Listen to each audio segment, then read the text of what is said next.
Hello and welcome to our very first session of Tenancy Matters in BC with 88 West Realty YouTube channel. My name is Shirin Saleh. I'm the owner of 88 West Realty. We are proud of being at forefront of property management services throughout Greater Vancouver and Tri-Cities. I'm here with my associate Jaeden. Hi, I'm Jaeden, and today we are talking about the RTB guidelines and policies found on the RTB website. Very easy to find, and I guess let's get into it. Yeah, and you know what? Before we dive into the specifics, it is important to mention that all the conversations and discussions that we're going to have throughout these series will be based on RTB policy guidelines. So today, the discussion will be around policy guideline number 1, which talks about, as you mentioned, Jaeden, is responsibilities of landlords and tenants. Yes. And wear and tear, discussion of wear and tear. And the property itself and the damages and everything like that. Let's get started. I'm going to start with the very first question. Who is responsible to do the maintenance of the property, the landlord or the tenant?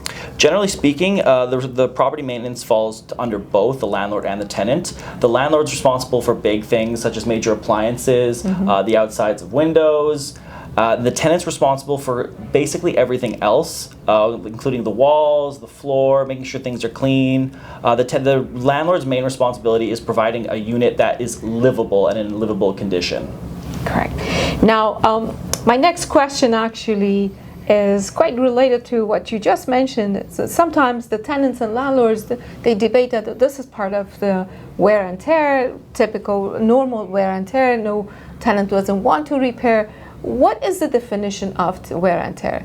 Wear and tear is just the natural deterioration of something over the lifetime of its use. So just things that happen when you live in the property that just naturally happen, that's wear and tear. Something that's not wear and tear is either damage that's either deliberate or caused because of neglect.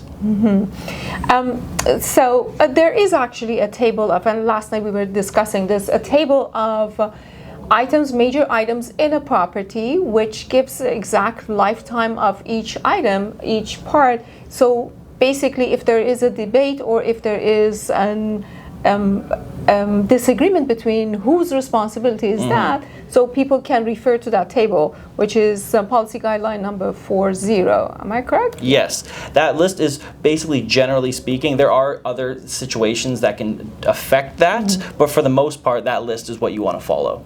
So for audience's reference, we are going to leave a link to that table. So you will check the table in case you have this kind of conversation with whether you're a tenant or a landlord with the other party. Jaeden, let's get more specific about the damage that you just mentioned or the normal wear and tear.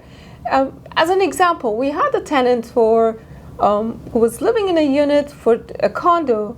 During the 2.5 years period, we had to replace and fix the washing machine twice. And the landlord was not happy. So what is the remedy? How would you figure out whose responsibility is to fix if it is damage or normal wear and tear? Well, for that situation, I would call in a plumber and then get their opinion as to what and what is the problem and why is it occurring. And then that way you can sort of see if maybe the tenant was misusing the washing machine, or maybe it falls under something's not adequate with the pipes and then it's not feeding enough water into it and that's causing it to damage. Okay, perfect point. So in case that there is a disagreement between the tenant and landlord or property manager and the tenant, we hire, as you mentioned, we hire a third party, a technician or a professional who would give us advice, and we always want in writing just to keep it in file in case for future. Absolutely. All right, Shirin, so let's get specific. Who is responsible for the general cleaning of the property, such as the carpets, the walls, the windows, all the baseboards, all things like that? You know what, cleaning is, as we always talk about, cleaning is subjective.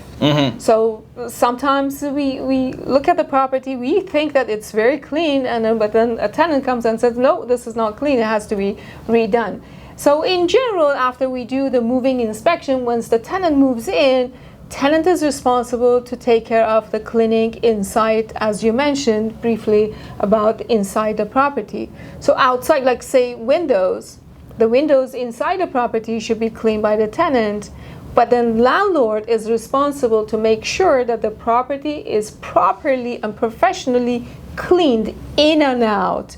The carpets should be shampooed before the tenant moves in, but once the tenant is moving out, the tenant's responsible to shampoo the carpets, to clean the curtains, and then clean all the fans, and then the everything inside and outside again falls into the responsibility of the landlord. Absolutely. The exception there being, of course, if it's a strata, then the strata will be the ones taking care of the windows. And then one thing I even learned when going over the policy guidelines is that a tenant, when they move out, they are required to have a carpet cleaning if they have a pet that doesn't live in a cage. Yes, beautiful. Thank you. Jaeden, let's talk about the responsibilities of fixing the small items in rental property. Who's responsible to fix the nail holes, painting the walls, changing the smoke detectors, or replacing the batteries? Furnace probably, light bulbs, and fuses. Too many, sorry. I feel like that's fine. Should I keep going or? Yeah. Okay, so for the responsibility for the nail holes and the painting, that will almost always is responsibility of the landlord. The only times that nail holes will be the responsibility of the tenant is if there is an excessive amount of nail holes. Like say you're holding up 30 paintings in one room. That might be excessive. As for the smoke detectors and the furnace, that's always going to be the landlord, unless something happens where the tenant breaks it or damages it due to negligence or on purpose. As for the light bulbs, that will always be a responsibility of the tenant, as same with the fuses. So at the beginning of when the tenancy starts, it's the responsibility of the landlord to make sure that all the light bulbs are working, everything, all the nail holes have been covered, everything, all the walls have been painted. But then at the time that the tenant moves out, during the tenancy period, the tenant is responsible, am I correct? Absolutely. And then once the tenant moves out, again, tenants should put everything back into the original condition. Of course. So should the tenant paint the walls at the end of moving out? That will almost never be required of the tenant unless they have painted it to a different color and the owner wants it reverted back to normal, or they did significant damage to the property, in which case they would have to repaint and bring it back to the original condition. Perfect.